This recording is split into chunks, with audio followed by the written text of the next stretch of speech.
peygamberlerle beraber Anadolu'nun dört manevi direği olarak gösterildi. Türkiye'de Zemzem suyunun bir kolu nasıl akıyor?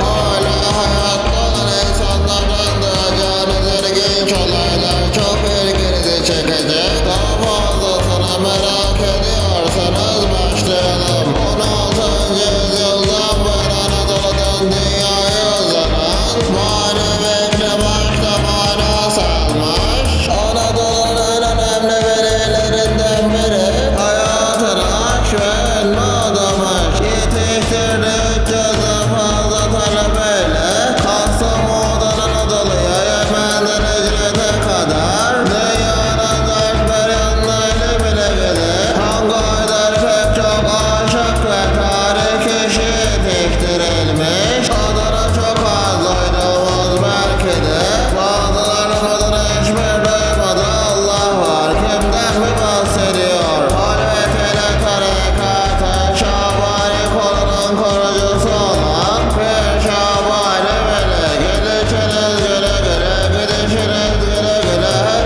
işiniz güle güle. Üzülme zaten biz bu dünyaya geldik, üryan gideceğiz gibi sözlerle tanınıyor ve bugün bile hala kabri ziyaret ediyor. Vefatından 450 yıl sonra Anadolu başta olmak üzere dünyanın pek çok yerinde binlerce kişi yaklaşıp oluyor. Şeyh Şabani Veli günümüzde Mevlana Celaleddin Rumi, Hacı Bektaş Veli ve Hacı Bayram Veli ile Anadolu'nun dört tane olarak gösterilir. Çok erken yaşta hafızası daha sonra haç görevini yerine getirdiği için Hacı Şabani Veli, Hacı Şabani Veli yakından tanıyalım. Hayatını ve kerametlerini duyunca çok şaşıracak ve heyecanla dinleyeceksiniz. Hacı Şabani Veli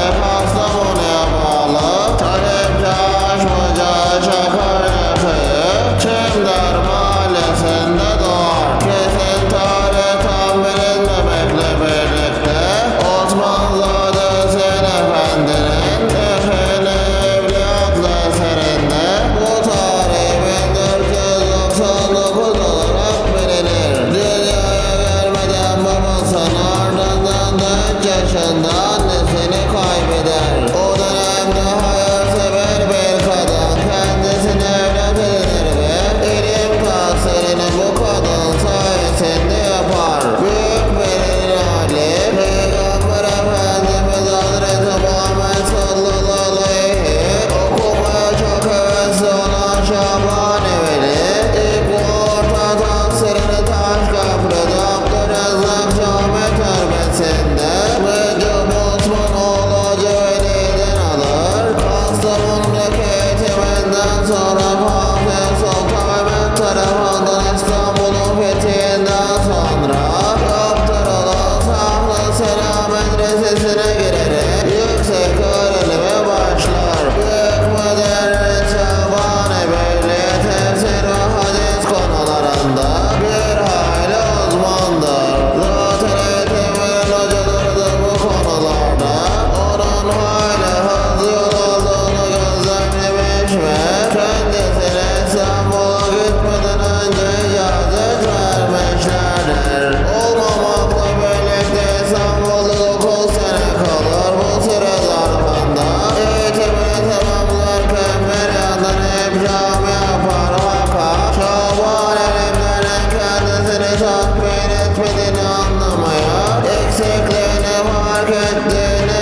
Dervişler hayret içinde kalır. Dervişler yürümeye başladıklarında arkalarından büyük bir gürültü.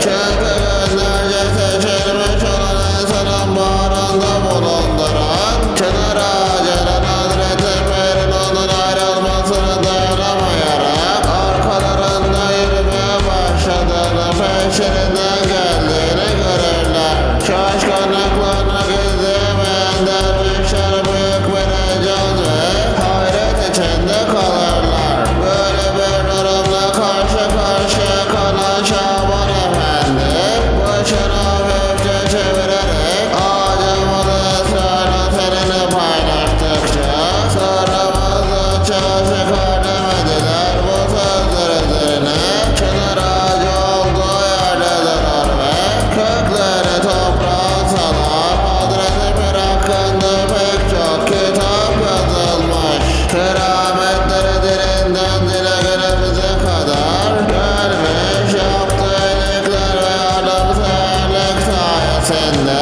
halkı tarafından kısa zamanda sevilmiş. Gösterdiği kerametler ve yetiştirdiği talebeler sayesinde Şabani tarikatına bütün dünyaya gelmiş. Şabani Hazretlerinin öyle kerametleri vardır ki yakın zamanda bile yaşayan insanlara yardımına koşmuş. Zamanını tesinde yaşanan bu esrarengiz olayları yaşayan kişilere